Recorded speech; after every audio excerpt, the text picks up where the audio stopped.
que eu acho importante nesse livro? Para que fazer? Porque eu acho que no Brasil é tudo segmentado. Você vai na letras, tem toda a teoria literária maravilhosa que nunca chega no professor. Você vai na ECA, as técnicas de roteiro, tudo bacana, o professor não tem acesso. Ele, a não ser que ele vá fazer aquela graduação e tal. Acho que falta livro de divulgação de teoria literária. A teoria literária não está na educação, o pessoal estuda linguagem, mas muito pouco de literatura. E daí ele tem que dar gramática e literatura. Agora mesmo, quando eu estava na escola lá em Ilhabela, a professora falou, a gente teve que separar a gramática da literatura porque não estava dando certo. Só que é completamente unido, né? O meio é a mensagem. Você vai pegar uma história de vampiro que não tem advérbio, sabe? Loucamente, sinistramente, você não vai contar uma história de vampiro que se preste. Então, a forma é muito ligada, mas nada disso, isso é conversado entre escritores, é mundo editorial, então tem toda uma sofisticação na relação com a literatura que não entra na escola. Então, o que eu queria fazer era abrir essa porta, para que o professor tivesse acesso ao fazer mesmo, a narrativa, né, no sentido mais profundo.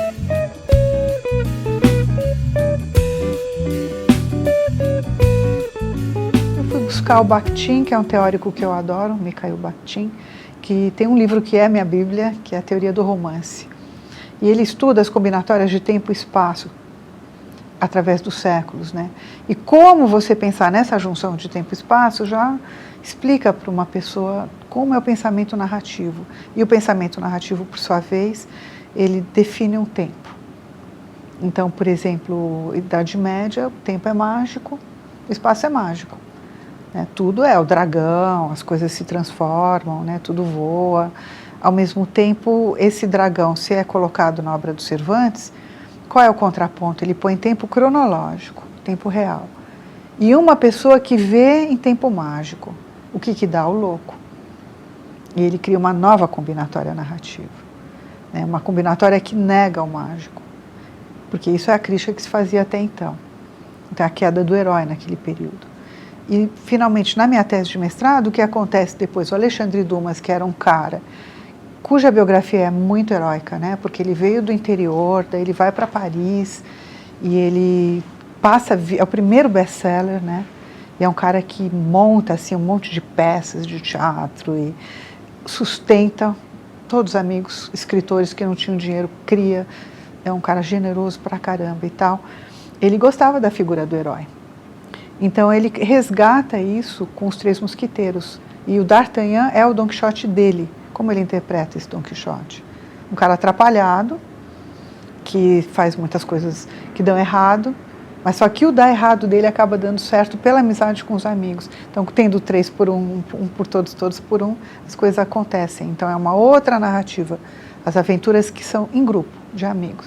Isso se chama, tecnicamente, narrativa matriz. Então, uma nova matriz, cada século, cada mentalidade, ela vai criando matrizes. E essas matrizes têm suas variantes, né? O gênio vai lá, vê, né, o escritor genial, ele percebe o mundo e percebe uma nova maneira de narrar. E ele cria esse novo ponto de vista. Né?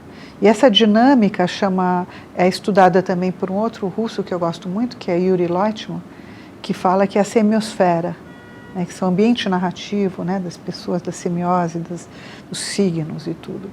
Então, se você vai observando como as histórias são narradas, aqui em São Paulo, narradas fora e tal, você vai percebendo como as pessoas pensam. Então, isso eu registrei, era um fruto da pesquisa junto com a conversa com os professores. Então, eu tentei fazer, né, uma conversa longa.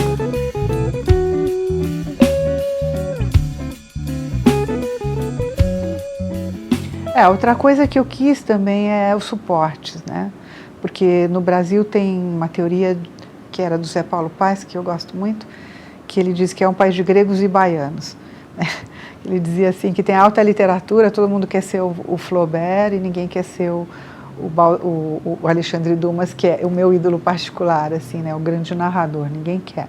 As pessoas ficam fechadas em pequenos saraus e tal, e esse grupinho, assim, que é muito restrito a esse tipo de relação com a literatura, não faz uma ligação com o cinema. não consideram o cinema como um suporte narrativo. E eu quis abrir mesmo, porque a narrativa está em todos os lugares, né? Ela está também no cinema, ela está agora então na internet, né? No vídeo, no clipe, que eu adoro os clipes, né? Então que tipo de narrativa está no clipe, como a música está ligada à narrativa, né? A intenção que eu tive era isso, é mostrar a prevalência das histórias e todas têm a sua importância.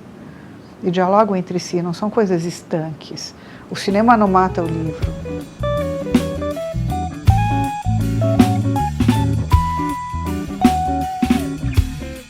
Está tendo uma coisa meio dissociada, assim, porque desde o fenômeno do Harry Potter, os meninos passaram a ler muito, e eles, então no momento em que eles leram também O Senhor dos Anéis, que eu gosto até mais do que o Harry Potter como literatura, né, eu acho que se rompeu com uma série de mitos errôneos. Por exemplo, palavra difícil, criança e jovem não gosta. História comprida, criança e jovem não gosta. Tem que ler tudo curtinho e fácil. Aí a gente volta na conversa da adaptação. E essas obras têm, sei lá, né, 1000 e poucas páginas, se você juntar tudo, não poupam não tem nenhum cuidado assim, em poupar descrições nem nada. Elas são até bastante século XIX, assim, com muita descrição, muito detalhe. O Crepúsculo também. E as crianças e os jovens não param de ler. Só que eles não têm um respaldo escolar nesse sentido, né? O que está sendo lido em escola está muito distante do que está sendo lido através da mídia. O terceiro problema que eu vejo é que aí se cria a narrativa de mídia, a narrativa ligada ao filme. O livro só vale se ele vira filme, ou se ele está ligado a um filme. Então, hoje em dia, não adianta falar, você foi premiada, você virou filme, o livro dela virou filme. Para o jovem, às vezes quando eu vou dar palestra, eu falo assim, se eu disser, por exemplo, eu ganhei vários prêmios literários. Então, tenho 9 livros que viraram filme. Tive um programa de televisão. Entendeu? Então, isso também acaba criando uma distorção. Porque é uma narrativa que já pressupõe um videogame, e já pressupõe também uma adaptação cinematográfica dentro dos moldes hollywoodianos. Então, o que significa? Tem que ter fase 1, fase 2, fase 3, ponto de virada, a superação de inimigos e tudo mais, né? E várias fases e tal. Então, é uma narrativa que a gente lê com muito prazer, é bacana e tal, mas existem livros que são maravilhosos e não precisam ter essas etapas necessariamente. Você não pode ficar ligado só numa linguagem, né? Então, eu acho que seria bom se na escola houvesse um diálogo, não negar, isso aí vocês estão lendo em casa, não interessa. Isso vem de origens. Como é que eles fizeram isso? De onde eles tiraram, vamos supor, Game of Thrones, né, o Jogo dos Reinos que está aí, sabe? Você tem que ler o Walter Scott, você tem que ler os medievais. Aquilo é uma releitura. Então, eu acho que a escola devia fazer esse percurso que a intenção dessa coleção tem, resgatar, né, as obras que são as obras de origem, né, as obras geradoras de outras obras, e mapeando. Aí você vai ampliando, né, a cultura literária. E por que você tem que ler? Porque ler é para ler o mundo, para ler as pessoas, né, para ler a vida como ela é, né, para se resgatar, para crescer a sua percepção. Eu gosto de lembrar que na época da Biblioteca de Alexandria, o pessoal dava tanta importância ao poder dos livros que queimava aquela biblioteca, né?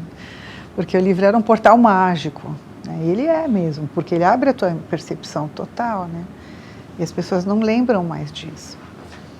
Então, eu acho que é pena quando se dissocia. A intenção do que é ouvir uma história é linkar, né, como se diz hoje, é estabelecer as relações e mostrar as obras que são os elos que estão no caminho dessas adaptações.